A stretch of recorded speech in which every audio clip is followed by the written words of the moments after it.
1,90,681 कोटीची तूट आहे. या 11,995 या पुरवणी मागण्या बेरीज केली तर ते खिशात 100 रुपये आहेत आणि खर्च करायला जाहीर केलेले आहेत 1,000 रुपये. त्यामुळं मंत्रीही अंधारात, विधिमंडळही अंधारात आणि महाराष्ट्रातली जनताही अंधारात.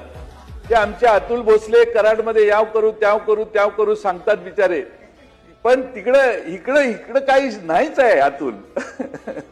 त्यामुळे तुमचा उत्साह प्रचंड आहे, कराडची सेवा करायची तुमची इच्छा फार आहे, पण इकडं पैसे तुम्हाला 10 कोटी मंजूर होतील, पण येताना 10 कोटीच्या 10% 1 कोटी रुपये येईल. सरकारने ऑर्डर काढलेली आहे की कुठलंही काम असेल तर त्याच्या 10% निधी बजेटला प्रोव्हिजन केलं की टेंडर काढायला परवानगी. त्यामुळे 10 कोटीचं काम असलं तर तिथं बोर्ड 10 कोटीचे, पण इकडे 1 कोटी पण मिळत नाही. तशी आजची आपल्या राज्याची अवस्था आहे.